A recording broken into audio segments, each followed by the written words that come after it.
कि पलायन रोकने की ज़रूरत है, इंडस्ट्रीज़ बनाने की ज़रूरत है। सी हमारा जो बिहार है वो एग्रीकल्चर में सबसे ज़्यादा आगे है, प्राइमरी है वो, बिल्कुल। राइट। जब प्राइमरी सोर्स होता है तो उसके बाई प्रोडक्ट्स के कंपनीज क्यों नहीं लगते हैं यहाँ पे? 10 साल पहले क्या था और 10 साल में क्या हो गया?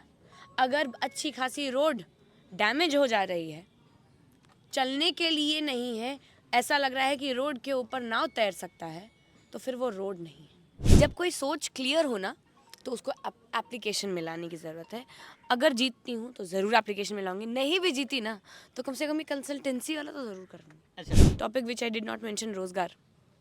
मैं चाहती हूँ कि मैं खुद से भी रोज़गार प्रोवाइड करूँ। तेजस्वी जी तो प्रोवाइड करने की बात करते ही हैं, और साथ ही साथ वो लोग को ना ऐसा मैं सशक्त बनाना चाहती हूँ कि वो लोग खुद का भी स्टार्टअप करें। सत्ता पक्ष के लोग अगर पीछे पीछे चल रहे हैं तो विपक्ष ही बेटर है, क्योंकि उसके पास ओरिजिनल आइडियाज़ हैं। स्कूल में पढ़ाई, एक दो डिफरेंट क्लासेस के बच्चे, दो डिफरेंट कक्षा के बच्चे, दो अलग कक्षा के बच्चे अगर एक क्लास में बैठकर पढ़ रहे हैं तो वो सही तरह की पढ़ाई नहीं है। नमस्कार, इस वक्त हमारी मौजूदगी लालगंज विधानसभा क्षेत्र में और हमारे साथ बातचीत करने के लिए महागठबंधन के प्रत्याशी शिवानी शुक्ला जी हैं। इनसे बातचीत करते हैं क्या चुनावी माहौल है और जनता कितना भरोसा जता रही है। शिवानी शुक्ला जी, बहुत बहुत स्वागत है चैनल में। Thank you. क्या हालचाल है? शिवानी जी, जनता के बीच में आप जा रही हैं तो उनके बीच में मुद्दा क्या लेकर जा रही हैं और जनता को कैसे कन्विंस कर रही हैं ताकि आपको वोट करें? मेरा मुद्दा है शिक्षा, जी। मेरा मुद्दा है infrastructural development which includes roads and drainage system and many other which are still to be named. फिर उसके बाद स्वास्थ्य के लिए मुझे चाहिए कि मेडिकल पढ़ाई भी जिसमें हो जी। वैसा एक इंस्टीट्यूशन बने, साथ ही साथ जिसमें इलाज भी हो। और ये 3 मेरे लिए अहम चीज़ें हैं। शिक्षा के एरिया में मैं एक नई चीज़ लाना चाहती हूँ, वो ये है कि मैं एक इंस्टीट्यूट सेटअप करना चाहती हूँ by the words of government only, कि बच्चों को जब पढ़ाई करें ना जी। आफ्टर 10th, वो लोग चूज़ करते हैं कि कौन सा स्ट्रीम उनको लेना है, बिल्कुल। Science, commerce, humanities. अब they don't know what to take, why to take, what more they can do from that, है ना। तो मैं चाहती हूँ कि बच्चे अगर वहाँ जाएंगे तो कम से कम कोई सजेशन देने के लिए हो। हर कोई उतना ना, अभी के हमारे से पहले जो जनरेशन है जी। उतने सब कोई पढ़े लिखे नहीं थे, ठीक है। और जितने पढ़े लिखे थे वो तो हेल्प कर देते हैं, ठीक है। मेरे मम्मी पापा वो लोग भी मुझे बताते थे, बट उन लोग भी उतना ही लिमिटेड बताते थे क्योंकि उन लोग को भी लिमिटेड जानकारी थी। बट जब कोई ऐसा इंस्टीट्यूशन होगा तो वहाँ पे लिमिट नहीं होगा जानकारी का, वहाँ पे बच्चे समझ सकते हैं, जान सकते हैं। उनके पास ये होना चाहिए कि उनके पास ऑप्शन इंजीनियर, डॉक्टर और गवर्नमेंट जॉब से ज़्यादा होना चाहिए, जो कि है इस दुनिया में, इंडिया में है। और उस चीज़ को मैं बढ़ावा देना चाहती हूँ। And fourth topic which I did not mention, रोज़गार। मैं चाहती हूँ कि मैं खुद से भी रोज़गार प्रोवाइड करूँ। तेजस्वी जी तो प्रोवाइड करने की बात करते ही हैं, और साथ ही साथ वो लोग को ना ऐसा मैं सशक्त बनाना चाहती हूँ कि वो लोग खुद का भी स्टार्टअप करें। हम लोग जो इंडियंस हैं ना, स्पेशली बिहारीज, हम लोग बहुत ब्राइट माइंडेड पीपल हैं। We just need to apply it. नहीं तो ऐसे ही कैसे हम लोग यूपीएससी में टॉप कर रहे होते इतने सालों से, है ना। जी बिल्कुल। दैट्स माय शिवानी मुद्दा। शुक्ला जी, आपकी थिंकिंग बहुत अच्छी है, सराहनीय है। जो भी आपने काम बताया, अगर वास्तव में अगर वो काम जनता के बीच में आप कर देती हैं तो जनता के लिए बहुत भलाई का चीज़ हो सकता है। वो बहुत अच्छा होगा, बेहतर होगा। अभी तक कोई नेता शायद ही जिससे हम बातचीत किए इतना खुलकर उन लोगों ने डेवलपमेंट के बारे में और एजुकेशन के बारे में नहीं कहा जो आप थिंकिंग रखती हैं एजुकेशन के बारे में, कि कंसल्टेंसी रखना, मतलब बच्चों को सजेशन दिया जाए कि कौन सा स्ट्रीम लेना चाहिए, कौन सा नहीं लेना चाहिए, क्यों लेना चाहिए, क्यों नहीं लेना चाहिए। इन सारी बातों का आप शिक्षा के क्षेत्र में लाना चाहती हैं। तो क्या आप विधायक कल के समय में बन जाती हैं तो क्या इस सभी चीज़ों पे काम करेंगी आप? करना चाहती हूँ तभी तो बोल रही हूँ। अरे ये एक क्वेश्चन क्या सिर्फ था? बोलना और करना दोनों में अंतर होता है शिवानी जी। ओह, तो फिर अगर ना बोलूँ तो बोलते हैं कि मेरे मुद्दे नहीं पता, अगर बोलूँ तो बोलते हैं कि बोलने और करने में डिफरेंस है। नो डाउट आपका विजन बहुत क्लियर है। तब फिर जब कोई सोच क्लियर हो ना तो उसको एप्लीकेशन में लाने की ज़रूरत है। अगर जीतती हूँ तो ज़रूर एप्लीकेशन में लाऊंगी, नहीं भी जीती ना तो कम से कम ये कंसल्टेंसी वाला तो ज़रूर करूँगी। अच्छा तो शिवानी चाहती जी, हूँ कि जिस तरीके से प्रधानमंत्री और अमित शाह लगातार बिहार आ रहे हैं और जंगल राज का याद कर रहे हैं लोग, जंगल राज महाजंगल राज 2005 से पहले का दौर ये लोग याद करते हैं। और अभी जो घटनाएं घट रही उस पर प्रधानमंत्री और गृह मंत्री दोनों खामोश रहते हैं, एक शब्द नहीं बोलते हैं, ऐसा क्यों? ये तो उनसे पूछिएगा, मैं कैसे बोलूँगी? वो लोग तो मीडिया के सामने आते ही तो बोलेंगे कहाँ से? आप ही सारी बातें बोल रहे हैं तो मैं क्यों बोलूँ? मेरा हो गया, अरे मैं क्यों बोलूँ? वो प्रधानमंत्री हैं, आदर सम्मान है, अवतरित है वो। सिवान की एक सीट की बात करेंगे हम, वहाँ पे शहाबुद्दीन के बेटा को टिकट दिया गया, तो अमित शाह आए तो बोले कि अब फिर से पहले वाला राज ये लोग लाना चाहते हैं, और फिर से अभी भी कह रहे हैं अगर आरजेडी शासन में आती है, महागठबंधन शासन में आती है, तो ये लोग महाजंगल राज फिर से वापस लेकर लौटेंगे। तो फिर ये बताइए जो अभी महनार में हुआ वो मोकामा में भी हुआ, क्या था? बताइए। उसमें अनंत सिंह मतलब गिरफ्तार भी नहीं, हुए। मतलब उस वक्त था तो जंगल राज, अभी हो रहा है तो मंगल राज। मतलब इसका भी कोई तर्क नहीं है। अब मैं क्या बोलूं, मतलब अगर आप पास्ट को दोहराते रहिए, 1000 बार बता लीजिए, ठीक है, वो चेंज नहीं हो सकता। ये आप मानते हो? जी बिल्कुल। ये मैं मानती हूँ, ये पूरी दुनिया मानती है कि कभी भी समय का पहिया पीछे जाता नहीं है, वो हमेशा आगे जाता है। हमारे तरफ से जो वरिष्ठ नेताएं हैं, कभी उनको सुना समय का पहिया दोहराते?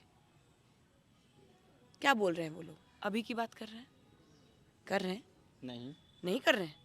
वो लोग नहीं बोलते हैं कि रोजगार में कमी है, वो लोग नहीं बोलते हैं कि महिलाओं को सशक्त बनाने में अभी भी कमी है, वो लोग बिजली फ्री करने के बारे में नहीं बोले जो पीछे पीछे ये डबल इंजन की सरकार आके कर दी। महागठबंधन जब- जो मुद्दा लेके आ रही है उसके पीछे पीछे तो मतलब बीजेपी चल ही रही है। एग्जैक्टली। तो अगेन आपने खुद ही बोला, जो महागठबंधन बोल रही है उसके पीछे पीछे ये वाली एनडीए सरकार चल रही है।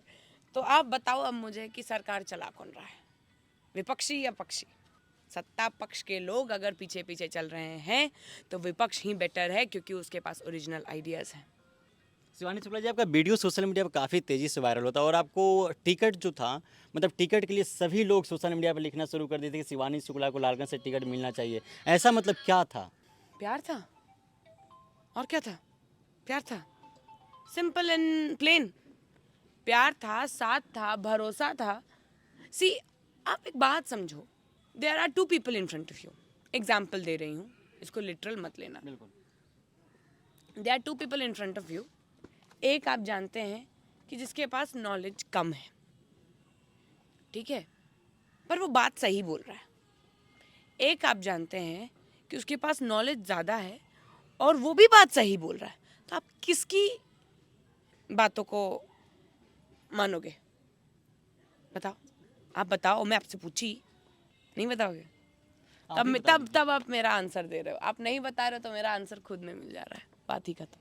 अच्छा, चलिए हमारे साथ ये लालगंज की प्रत्याशी शिवानी शुक्ला जी थी, जिनका साफ तौर पे विजन क्लियर है इनके पास, अगर इनकी चुनाव जीतती हैं तो युवाओं के लिए खास तौर पे काम करेंगी। एक सवाल और लेंगे, प्रधानमंत्री आ रहे हैं बिहार, तो लगातार बेरोजगारी पे बात कर रहे हैं, पलायन पे बात कर रहे हैं, क्या 20 सालों से एनडीए की सत्ता है बिहार में, ये सब मुद्दा खत्म नहीं हुआ क्या अभी? अभी तक तो खत्म करने वाले थे इंटरव्यू, क्या हम वापस आ गए? एक सवाल और बच गया था हमारा।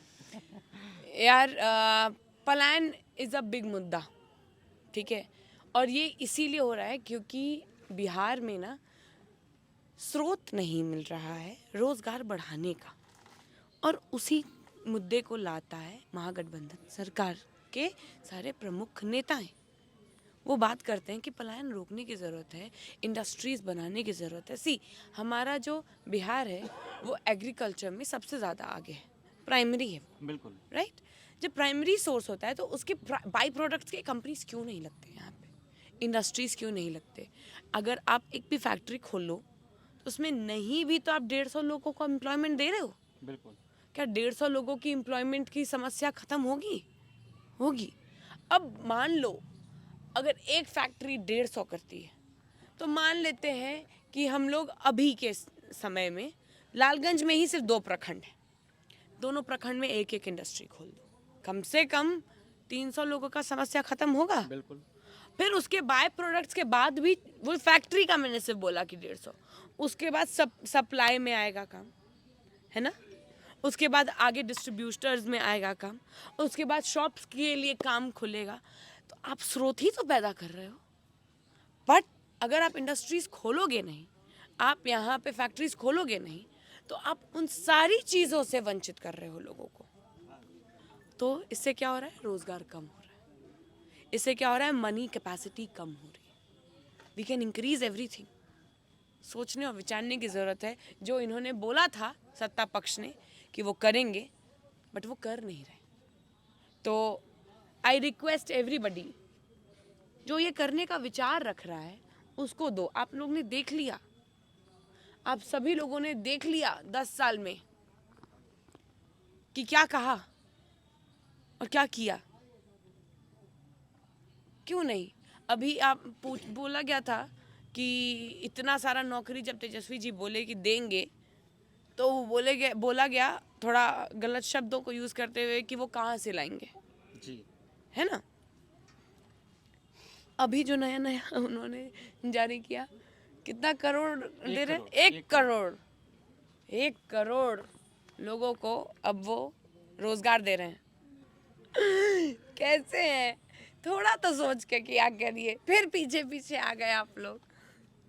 बिहार की जनता और लालगंज की जनता से क्या अपील करना चाहिए हमारे चैनल के माध्यम से आप?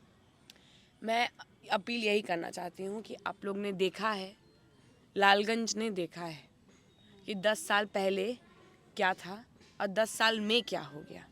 अगर अच्छी खासी रोड डैमेज हो जा रही है, चलने के लिए नहीं है, ऐसा लग रहा है कि रोड के ऊपर नाव तैर सकता है, तो फिर वो रोड नहीं है। अगर नाली रोड के ऊपर बन रहा है तो वो नाली नहीं है। अगर स्कूल में पानी पीने का एरिया है पर उसमें अगर टैप नहीं है पानी पीने के लिए, पानी निकलने के लिए, तो वो एरिया नहीं है। अगर स्कूल में पढ़ाई 1-2 डिफरेंट क्लासेस के बच्चे, 2 डिफरेंट कक्षा के बच्चे, 2 अलग कक्षा के बच्चे अगर एक क्लास में बैठकर पढ़ रहे हैं तो वो सही तरह की पढ़ाई नहीं है। अगर आप ये सब देख रहे हैं तो इसको दूर करने की ज़रूरत है, और मैं ये सारी सोच और विचारों को अपने साथ लेके आ रही हूँ। मैं घूम रही हूँ तो मैं यही देख रही हूँ। आप लोग से मैं हाथ जोड़ के आज विनती कर रही हूँ, अपने लिए, अपने बच्चों के भविष्य के लिए सोचिए। पढ़े लिखे हैं हम, मेहनत करना चाहते हैं, विचार साफ रखते हैं, धर्म और जाति से बहुत दूर है। मेरे लिए हर कोई इंसान है, क्योंकि मैं ह्यूमैनिटेरियनिज्म में बिलीव रखती हूँ। तो प्लीज़ अपने लिए वोट करिएगा इस बार 6 तारीख को। और मैं चाहूँगी कि आप लोग के सामने जब एक पढ़ी लिखी महिला है उम्मीदवार, उसको जिताइए, पढ़ाई को चुनिए अपने उम्मीदवार में, तब आपके बच्चों में भी वो पढ़ाई का गुण और शिक्षा के प्रति दृढ़ता और नेक दृष्टि सब आएगी। तो अपने लिए, अपने बच्चों के लिए सोचिए। Thank you so much. हमारे साथ शिवानी शुक्ला थी। इनका विजन क्लियर है, साफ तौर पे शिक्षा के क्षेत्र में काम करना चाहती है, रोजगार के क्षेत्र में काम करना चाहती हैं, बिल्कुल अपने नेता के कदम पे चलना चाहती हैं। जिस तरीके से तेजस्वी यादव लगातार नौकरी देने का वादा कर रहे हैं, उसके पीछे पीछे एनडीए सरकार भी नौकरी देने का वादा कर रही है। 1 करोड़ युवाओं को रोजगार और नौकरी देने की वादा कर रही है। अब देखने वाली बात ये होगी सत्ता में कौन आता है। सत्ता में अगर एनडीए आती है तो कितने युवाओं को नौकरी देती है, और सत्ता में महागठबंधन आता है तो कितने युवाओं को नौकरी, रोजगार और पलायन से छुटकारा मिलता है। चलिए बहरहाल इस खबर में इतना ही। आप बने रहे द पंचायत के साथ। बहुत बहुत शुक्रिया।